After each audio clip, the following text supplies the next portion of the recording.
Trish, are we starting right now? Natasha, are we starting right now? Okay, 5, 4, 3, 2. And action. So, hi everyone, welcome back to Take a Pain Check. Today we have a special guest all the way from Vancouver, British Columbia, Eileen Davidson. So, Eileen is here today with us to talk about her rheumatoid arthritis journey. And so, before we begin, we would like to inform you about the special episode. So, we do have someone that has rheumatoid arthritis, and rheumatoid arthritis is the adult diagnosis of juvenile idiopathic arthritis. So, Trish and I have JIA, and Eileen has RA. And so Eileen is a single mother with a chronic disease, and she's also a strong patient advocate, expressing advocacy through writing and joining arthritis-related initiatives. So, hey Eileen, thank you. We're really happy to have you on today. And could you kind of start off by giving us a little introduction of who you are and a little bit more about yourself? Hi, well, thank you so much for having me here today. I love this podcast and what you're doing. It's so great to see the younger people that have arthritis kind of taking charge and creating content. So I really admire what you guys are doing. This is awesome. A little bit about me. So yeah, I was diagnosed with rheumatoid arthritis at 29. So that was all before my 30th birthday, which was kind of a huge eye-opener for me because I didn't know anything about that arthritis could even affect somebody my age. Let alone children. So that was my rude awakening, you could say, right before I turned 30. And so, yeah, it made a huge impact in my life, especially with the fatigue and trying to be a mom. My son was not even 2 when I was diagnosed and started to really experience issues. And so, yeah, it took a lot to learn to live with the disease. And I noticed so many other people were having so many troubles trying to learn to cope with the disease, be a mom with disease. So I got into advocacy that way, just to kind of help others and kind of to organize all that I was going through and organize what was actually working for me, because there's so many things that you hear with, oh, try this, try that, try, you know. So it was just my way of trying to keep track of what actually worked for me. Yeah. Wow. So you were diagnosed at 29. What joints are affected? Well, I guess the main problem with me was around 24. I started to notice pain, particularly in my hands and my wrists and my back. And so when I went to my family doctor about this anytime, I was told it was probably carpal tunnel syndrome because I was an esthetician. So I was doing lots of hand massage, pedicures, things like that. But when I did have my son, that pain never really went away and it increased. So in my hands, it felt like it was spreading, and it spread to other hands. It spread to other joints like my feet and my knees. Particularly, this was quite painful during pregnancy. But then after pregnancy, the pain never went away. And I was on maternity leave. And I was told, like, if I rest from my job, carpal tunnel will go away. But after that year of maternity leave, the pain never went away. In fact, it increased so much, and it was spreading in other areas. And I was experiencing other symptoms like fatigue, constant infections. I had really bad depression, and there was swelling. So I couldn't wear shoes, or even when I was told to wear a wrist brace for the carpal tunnel, that was far too painful for me to do because it was constricting on my swollen joints. So at that point, I knew I probably should ask my family doctor to do some tests because I felt like it was much more than carpal tunnel. Yeah. And I should mention that I do have a family history of rheumatoid arthritis. So my aunt, she had rheumatoid arthritis. I never saw her without her wheelchair, the entire time that she was alive. Unfortunately, she passed away the same week that I was diagnosed with RA. So that was extremely terrifying for me because I saw her with the deformed hands because she was diagnosed 40 or so years ago before they had biologics or DMARDs or medications that actually will stop disease progression. She was being treated with when they use gold. So quite a bit of time ago, and she was in a wheelchair. She had a lot of comorbidities, like she was obese, she had diabetes, she had heart problems, and eventually it did lead to her death. And that again was an eye-opener for me when I was diagnosed, because at that point I was starting to question, like, is that what's going to happen to me? Am I going to end up in a wheelchair? Am I going to end up with the deformed hands? Yeah, that is honestly like it's I was just gonna ask you about like genetics and all of that. Like what did you think? So I totally get it. Like it's so hard when all these tragic events just sort of happen in that same week, and then also the carpal tunnel, like it's now rheumatoid arthritis. So having that like I guess a longer time for it to get diagnosed is also a lot on your mental health too. So like I totally understand. Like that was probably so much to handle and like oh my god. I think something that I wanted to ask you, so I did want to ask you if it was genetic. So there is some genetic portion. I know JIA, it's like idiopathic, which is like an unknown cause. So Mhm. it's kind of different in that. So what was your initial feeling about your diagnosis? I think at first there was probably a lot of self-blame. Um, because I guess I felt like I had done it to myself. I guess a lot of people feel like that when they're diagnosed with an autoimmune disease because our immune system's attacking ourselves. And we start reading about how like diet and exercise could have helped us or things like that. It was healthy for us. So I definitely went through a lot of self-blame. And then it was a difficult grief process of going through saying goodbye to the job that I love to do, saying goodbye to some of the hobbies that I like to do. So it really had a negative impact on my mental health at first, for sure. And it still does at different times. But over these last 6 years I've been diagnosed, I've of course developed far better coping skills than the first year or two of my diagnosis.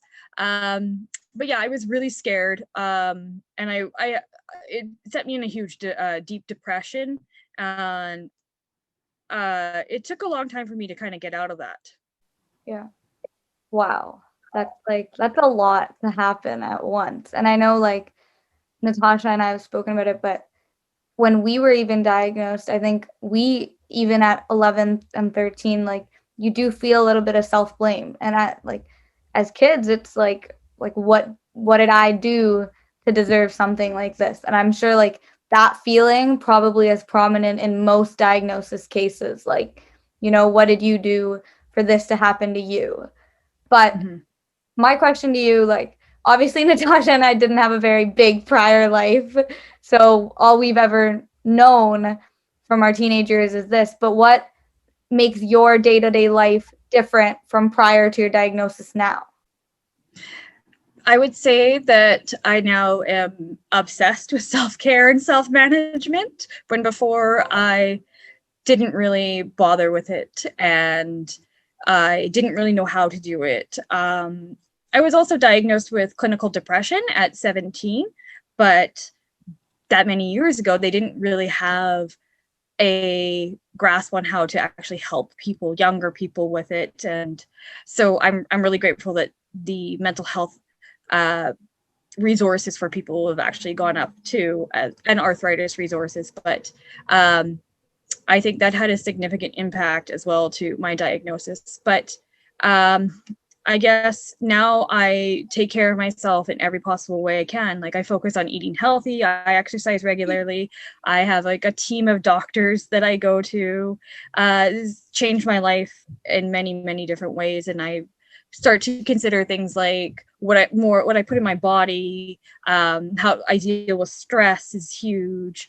And then also just like reaching out to therapists, mental health therapists, to occupational therapists, to physiotherapists, and all those kinds of things have really helped me and shaped my life over the last 6 years since what it was like before.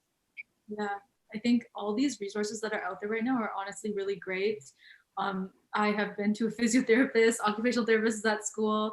Like, I think therapy is important. I know Trish emphasizes this in some of the other episodes. Like, no matter what, like, there's always something you can work on for yourself and to feel better. And I know you mentioned like healthy lifestyle and exercise. So, do you find that it takes up a lot of time in your day to be consistent with your exercise routine or healthy eating or making food if you have like a job and then you have to take care of your son? So how do you kind of manage with all these different things to make sure that you are always taking care of yourself?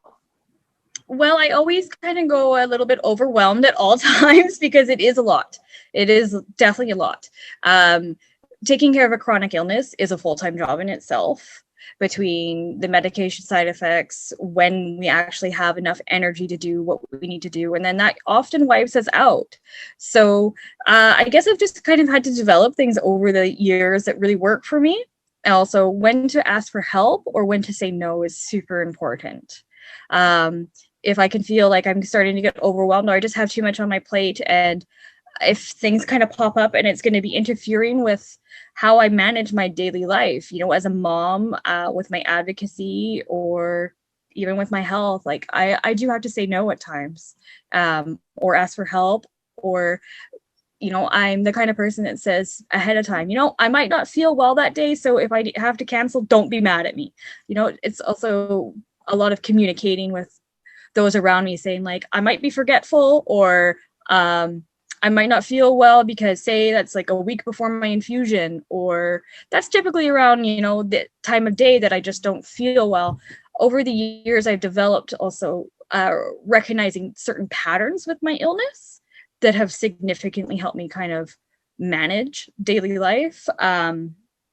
And then also, like, going back to an occupational therapist is somebody who has been incredibly beneficial throughout all 6 years of my diagnosis with RA, because they can help you with as your disease progresses and as your life changes, and little things about your daily life, such as like telling me don't nap for too long, no more than 20-40 minutes, because if you do more, then you're going to get groggy and increase more fatigue, or put things that you usually pick out of the fridge up higher so you're not bending down as much, or how to actually have your computer set up so you're not creating more strain on your body or your eyes. Just little tiny things like that. They've been really beneficial to help me kind of learn to cope with life. Yeah. I definitely understand like the pattern thing, because I know like I have my flare up pattern down to a T. I know when it's going to start and I know when it's going to end. I know it's going to be 3 days. And like I feel like learning that makes it so much easier, because as soon as you learn that, you're able to continue living your life to an extent. You're able to do everything because you kind of know where exactly you need to stop. So you kind of did give us a couple, but what are any other pain management tools that you use? Well, one of the ways that I really learned about the patterns with my rheumatoid arthritis was actually participating in research. So I'm a member of the Arthritis Research Canada Patient Advisory Board, and I worked with Dr. Linda Lee on her APRAS study. And what that was using a Fitbit and their app to track my symptoms with rheumatoid arthritis. So they would sync together, and I could see how many steps and how active I was in a day. And then it would read my sleep. I was able to put things in like my mood, my stress, and kind of pain and fatigue. I mean, we would see patterns and if it would match up with your activity. So I started to actually notice things like how my period really affects my rheumatoid arthritis. About a week before my period, my pain increases, my fatigue increases, my depression increases, my stress increases, my sleep may either intensify or get worse, depending if it's like I'm dealing with lots of pain, insomnia. So I was able to kind of pick up on that, and also kind of see how if my infusion was working properly. So during the COVID-19 pandemic, I had to switch from monthly infusion to self-injection just for a bit to keep me safe from having to go out. And we were able to see how that medication was far less effective for me than the infusion way. And it can tell me also like when my infusion is starting to wear off. So usually around 6-7 days before my infusion, I can kind of start to see a spike in my pain, a spike in restless sleep, and I can see other things like a spike in fatigue during the day, or I start to actually have to need naps in the afternoon. And doing so has actually really helped me kind of manage my life. So if I need to do something that I'm going to need energy, I can say, oh, well, the first week or two after my infusion would be best. Yeah.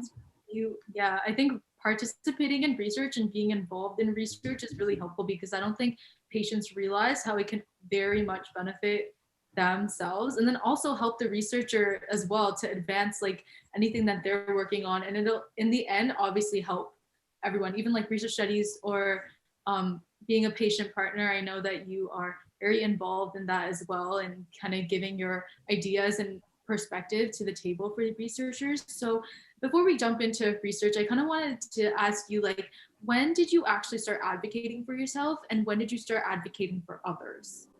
Oh, well, I think it was about 2017 when I became an advocate. So I was diagnosed 2015, and the first year was mostly going through the grieving process. Second year was I was actually diagnosed with also OA.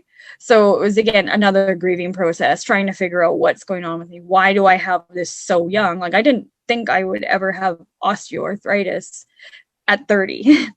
And then it was, trying to figure out how to take care of myself. And then also those people around me really did not understand what I was going through. I quickly learned people didn't understand actually what arthritis is. They didn't understand, especially rheumatoid arthritis, and that this disease is an incredible much more than just joint pain. Yeah. So I started to get really frustrated that people weren't understanding what was going on, and always hearing, but you don't look sick, you're young, you're fine, it's just arthritis, at least it's not cancer, those kind of things. And it's like I felt the exact opposite, and I'm like, I'm not fine, I can barely get anything done in a day, and my emotional state wasn't good. So I guess I always enjoyed writing. So I started just kind of ranting on Facebook about how my frustrations, and people were like, you're a really talented writer, why don't you start a blog and become an advocate? Check out the Arthritis Society and introduce yourself to them. You look like the kind of person that people don't think that has arthritis. You're heavily tattooed and you're young, that kind of thing. And so I introduced myself to the Arthritis Society. I put up a blog, and it didn't take long until it just skyrocketed from there. I was at first really kind of interested in the awareness campaigns because of those frustrations that people didn't understand an invisible illness like this. And then it just became that I started to get really into the research and actually starting to write for places like Creaky Joints or Healthline, and working alongside researchers. And it's just been an amazing experience, and learning process for me too, because participating in research and advocacy is another way to learn about your illness without actually having to pay and make doctor appointments. Yeah. Wow. Yeah, I think Natasha and we've learned that together on this journey that we've taken, that this is not only fulfilling content that actually does need to be put out there, because there's not a lot of content made by youth for youth with arthritis, but it's also that together we're able to learn more about our disease, and together we're able to kind of go on this journey where not only do we advocate for ourselves, but we advocate for all of these people that may not have a voice yet. And, being diagnosed young, just like you said, you're not really ready to advocate for yourself because you shouldn't have to, right? There's no reason for you to be diagnosed with a disease like this at a young age, but it's there, and having to learn from it and having to grow from it is such a big deal. So when did you decide that you needed to advocate for others? Well, like I said, it was when somebody suggested, like, you're a talented writer, why don't you do this? And I kind of always wanted to do writing, but I just didn't have the courage to do it. So I think it was somebody also told me when I wanted to become an advocate that nobody would listen, right? And that kind of sparked a fuel in me where I wanted to really prove that person wrong. Yeah. Prove anybody wrong. And I've done that. I've had a lot of people listen to me now, a lot. And I think it never gets old, no matter whoever contacts me to say, hey, can you talk about your experience with this? Can you share why you do this things? It's every time I feel that, that spark, that excitement and that adrenaline. And it's really something that's kind of powerful for me living with a chronic illness, especially with dealing with fatigue, because it actually provides me some energy. Yeah, I totally understand that. it's great that you've kind of found people that are listening to you. I think even for me, like having people put you down just makes you want to prove them wrong. I know like Mhm. yeah, it's definitely like something that I'm also like really trying to do. I guess like it's also because you're like passionate about what you do, and like having them like interrupt you, it's like I'm gonna do it and I'm gonna prove you wrong. Like good for you. And like I can do it, right? So that's like a great mindset to have. And back to your blog. So I went through your blog because it's like fun to read. I love to see like a different perspective and to read about you, and you have tons of topics on there like mental health, research, advocacy, everything you do.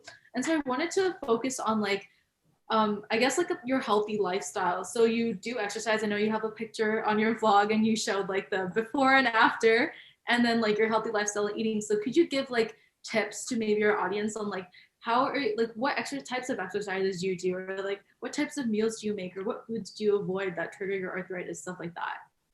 Mhm. All right. So I guess before my arthritis diagnosis, I probably ate too many carbs. I ate, burgers, pizza, whatever is quick and easy. I was working all the time. I didn't have time to, always prepare super healthy meals, or I didn't know how to cook them in ways that I liked. And also, I drank more alcohol back then too. I was young and I wanted to go out and party like most people in their 20s, but this obviously it had some negative effects on me. I never really felt good, and dealing with depression too. I guess I didn't have enough self-worth to focus on taking care of myself. So it was actually my RA diagnosis that made me more so address my mental health issues, and that helped with taking better care of myself. Sorry, somebody wants to say hi, my cat. But I went into the rec center shortly after my diagnosis because I started reading that exercise was good. And I started thinking about what exercises that I actually enjoy doing. And that's, I think, really important to focus on when you are trying to figure out an exercise to regularly do. So I picked the elliptical.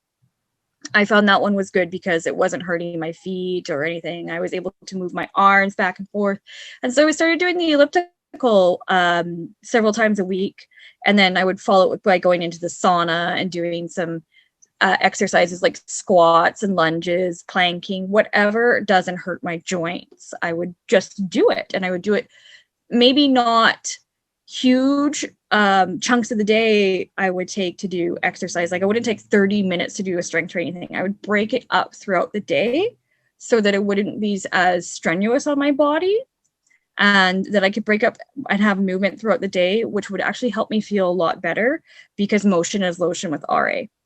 So yeah, I started doing the elliptical, and I started doing little bits of strength training throughout the day.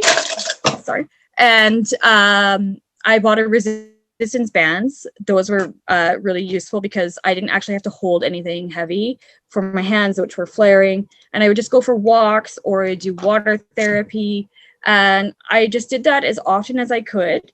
And I would remind myself that some days I would have days where I'd be like, wow, that was the best workout. Or some days I would just be like, I'm just here to move. I don't have to focus on anything major or working up a sweat. I'm here to move, because with RA, it's you have a good day and you have bad days. Yeah. And so for food, I stopped drinking for 3 years completely. I cut it right out, and that was hugely beneficial. I do drink a little bit here and there, a little, maybe 2 glasses of wine here and there now, but it's not something that I feel particularly good when I drink. And so that was a huge life changer for me, even though I wasn't somebody with a problem, but with an autoimmune disease, it wasn't working out. And so I cut out a lot of red meat in my diet as well, mostly eat more leaner proteins, lots of fish because it has lots of omegas in it. So I eat a lot of salmon, a lot of tuna, and then I focus more on vegetables and fruit. And also, like, for losing the weight, I found developing an 80-20 kind of concept with my diet. So 80% of the time I'm eating really healthy. I'm listening to registered dietitians and nutritionists and things like that. And then 20% of the time, I'll eat whatever I want, because if you restrict yourself so much, you're just going to end up breaking that and binging and going off on your schedule for what you're supposed to eat. I also found like portion control plates were really great. So that would be like, well, oh, I'm not supposed to eat that much pasta. You're actually supposed to eat this much, and oh, that much protein. So that helped control like how much I ate. And also I thought it would be like, oh, I'm going to be hungry after. But no, if you're actually filling up on protein and fiber from fruits and veggies, it's okay. You're not going to still feel super hungry after. And I found another huge benefit, and I'm sure everybody knows this one, but cutting out sugar. Sugar is a huge culprit for when increasing inflammation, and also not just your RA feel bad, but your mood and your ability to do. And also doing so made my skin so much better. I used to have like cystic acne and things. So changing my diet, eating more whole grains, more leafy greens, more fish, more fruits and veggies, and cutting out alcohol and drinking lots of water and green tea, I found my skin clearing right up. Yeah. Wow. Wow. Definitely, like, I agree. I'm 20, so I'm of age. Let's make that clear. But I find the same thing. Like, my friends and I, like, before COVID, we did used to party quite a bit. You know, we were newly of age, so we would have our fun. But I always found that drinking a lot would make me feel worse the next day, or it would it would start a flare up, like it would trigger my body. I always found that. And now I'm really good at how I drink. So I only drink like once a month usually. And I don't even drink wine. I don't drink coolers. I'm like a hard liquor kind of person. That's all I want to drink when I do drink. But I make sure I don't drink often. And I find that it does help. Like if you can control when you're drinking, I think it's a very, very beneficial. And then on the note of portion control, I'm very good at portion control. I don't enjoy depriving myself. Like I tried to be gluten-free for 3 months and that didn't work because nope. But I learned that I can eat what I want as long as I'm careful about it. So if I do want to eat a brownie and I eat a sandwich before, whatever, if I only eat a little bit of the brownie, if I'm satisfied with it, it doesn't trigger anything. So I'm able to still be able to eat that. And I was blessed with a very fast metabolism. So I've even like before I was diagnosed, I was able to eat anything I wanted whenever I wanted. And then when I got onto prednisone, that was when I was like, you ate everything. I can't. But I was also like, I was eating so much more. Like I became a kid that like I could eat a hot dog and a hamburger and still be hungry. And before, like I could barely finish the hamburger. So it really changed my perspective on exercise and going to the gym and doing all those things. And I loved the gym. Like before COVID came and ruined my life, I loved the gym. But I found it was harder to exercise at home.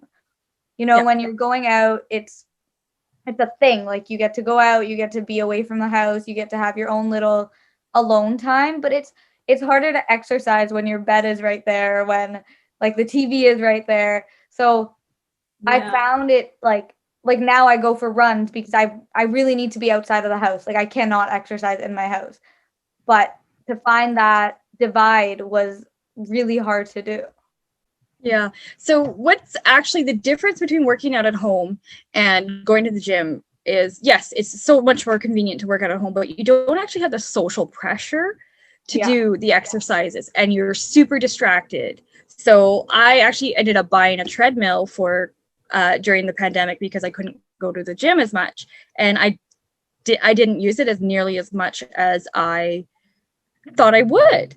So that's heading back into something I was speaking of earlier. The tracking your health is extremely motivating for you to get moving. And it helped me through a lot of the pandemic, being able to just do walks around my neighborhood and seeing, oh, hey, I did 10,000 steps today. Yay. You know? So that was a huge benefit. And also going back to the drinking and being young with inflammatory arthritis, it's actually really hard because it makes you feel like you can't connect with people in your age range, or you get to see all these people going and doing things that you can no longer do or can't do. And it'd be really difficult. So that's one of the things why I really like to connect with my community and other people living with my condition, or who live a healthy lifestyle, because we all feed off of each other. We all boost each other up, and we live similar lifestyles, so we don't fall into cracks where we might be doing things that are bad for us. Yeah. 100%. I think everyone has like I think every single body is different, and like what might work for you might not work for someone else, but having that healthy lifestyle is like great. I know I'm vegan, gluten-free, oil-free, sugar-free. I know I'm crazy. Trish thinks I'm crazy, but I think I've done it for so long, for 3 years. I don't feel deprived anymore. It's more so like I found alternatives that I can buy that taste the same, because I really feel that if I do have like fries, my feet will hurt the next day. Like, I don't know, some people don't feel that, and it's totally like different for everyone. But I, like, if I'm off a food or something like that, like I feel great. But then if I eat something, but then on my birthday, yeah, full on, I'm gonna eat whatever I want on my birthday. So like that's the one day where I kind of compromise. But otherwise, like I think everyone feels differently about like what works for them and what doesn't. I don't drink. I'm 18. I'm still kind of a child. But also exercise wise, for me, I suck. I'm like a culprit of like not moving, except like once a week when I have this dance class. So like it's great to see that you're very motivated. I definitely need some motivation in my life to move. So I will be working on it, I think. So yeah, that's sort of like our perspectives on how like what works for all of us, and it all works differently. Like even if you have rheumatoid arthritis or JIA, it's sort of just like it's the same healthy lifestyle, like no matter what it is. So another question I had is, if you had to change something about the arthritis community, what would you change itself? I know that might be a difficult sort of question, but you have to change like something in general. It could be like anything related to support, anything like that. What would you change? Or you don't have to change it either. You can say everything's perfect right now. I think that the arthritis community is a really strong one, and I don't really think there's much more to change, but maybe society to see us. Yeah. I think that's the change that I think needs to happen. And I think COVID has actually done a little bit of that for us, considering so many of our medications were in the news for possibly treating COVID, and then also people being immunocompromised at young ages. I myself was on CNN for it, or CTV News and things like that. So I think society is going to start to understand us a little bit more, and it's not necessarily a change, but we just need to keep advocating and keep raising our voices and keep at it and joining together, because we are all definitely stronger together. You, in your blog, you talk about a lot of different things, various topics, and you are a single mother. Mm-hmm. So how did caring for your son differ with your arthritis? Okay, so right after my pregnancy, I felt like I was able to do, I was more lively. It was easier for me to do things a bit, plan the fun parties and things, but that all started to become really difficult as fatigue set in. And then also as my son started to become a bigger baby, I couldn't hold him as much. So it started to interfere with things like I couldn't really breastfeed him because I had too much pain. So that made me feel like a lot of mom guilt. Or it would be things like I'd have to leave my partner. We split up when he was a year, but I had to have him help more so in the evenings because it was leaving me with too much fatigue. Or I never really got to wear him in a baby brace because it was too painful on my body. And I also remember going through a lot of guilt for screen time with my son because he was diagnosed kind of right around he was 2. I was about 26 to 29, I was dealing with a lot of illness and a little bit over my 30s. So I had a tablet for him, and I would sit him on my lap and I would sleep. I would be, dealing with side effects or high fatigue or high depression. And particularly that was really bad in the first few years of my diagnosis. So he would be sitting on me and he'd have a tablet and playing with games. I felt really bad that he was getting a lot of screen time, but it was literally the only way that I could rest and have him safe, because I couldn't let a toddler run around my place. And with him on me, I could feel him if he got off of me, and it would wake me up. So there was a lot of mom guilt, because also the energy of a child or toddler doesn't match up with the energy that comes with rheumatoid arthritis in the slightest bit. I had to rely on people for help a lot too, particularly like if I felt like I was really sick. His grandparents had to watch him for sometimes like a week or two at a time, because I was dealing with my health. And so it was definitely depressing. I felt like I couldn't do a lot of the mom stuff that I imagined myself being able to do. Yeah. We're children still, so we don't really understand that, but it's good to know what the future kind of looks like if you do have those pains and if you do have children. Yeah, we have JIA, but we're gonna come older soon, so who knows? I'm going to mention one thing though. It's really also shaped my son now, who's 8, into quite a caring and compassionate person. He the other day or other week had an assignment at school. He's in the 3rd grade, of saying what his favorite memory is. And I'm expecting him to say something like Christmas when he gets tons of toys, or a birthday party I threw for him. But he actually told me his favorite event was the Arthritis Society Walk for Arthritis when I spoke on stage. And he says he likes to help people now, and he sticks up for kids in his class who typically get bullied because maybe they have a disability or something. So if I didn't have this diagnosis, would he have those personality traits at such a young age?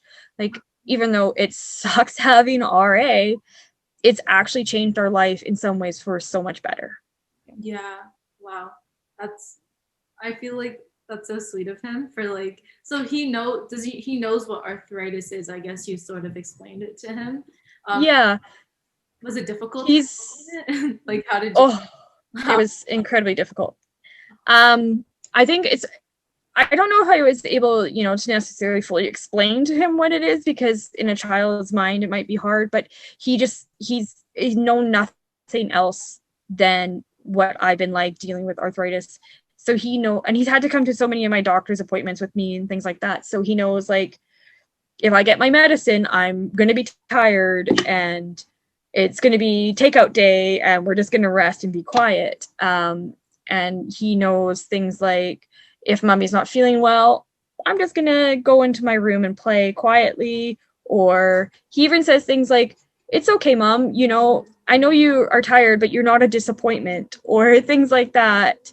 And one time I was talking about how I couldn't work or whatever. He goes, Mom, it's okay that you can't work. You have arthritis, and things like that. So it's just really adorable to see somebody so young have that concept of reality, really, because I find some adults can't even figure that out. Yeah, they can't.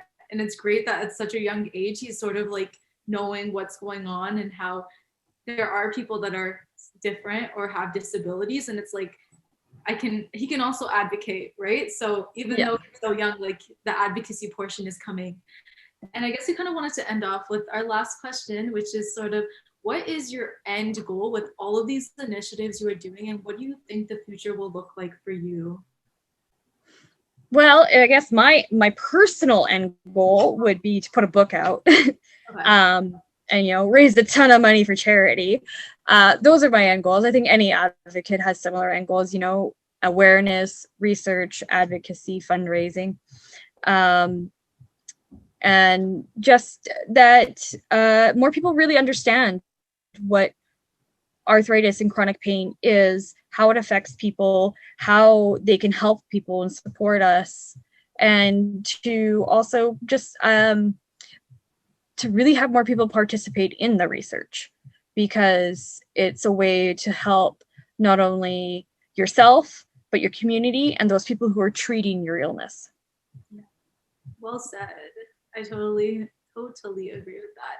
So thank you so much for joining us today. We really had a great discussion. And you know what, from Natasha and I's point of view, we don't really know much about RA because we've never heard of that side of the diagnosis, but you're still super young to be diagnosed with any kind of arthritis. So it's kind of great for us to learn more about it and to hear about it. And it shows us that our future can be just as good as yours is. And, you know, we're both looking forward to that book. We're going to read it. Yes, And we're really excited to see what you do next. So everyone make sure to comment and subscribe and follow Eileen. We'll put all of her details down below so you can check out her blog and her Instagram, and, you know, keep up with people like Eileen and us. So thank you for watching Take a Pain Check. Thank you so much for having me.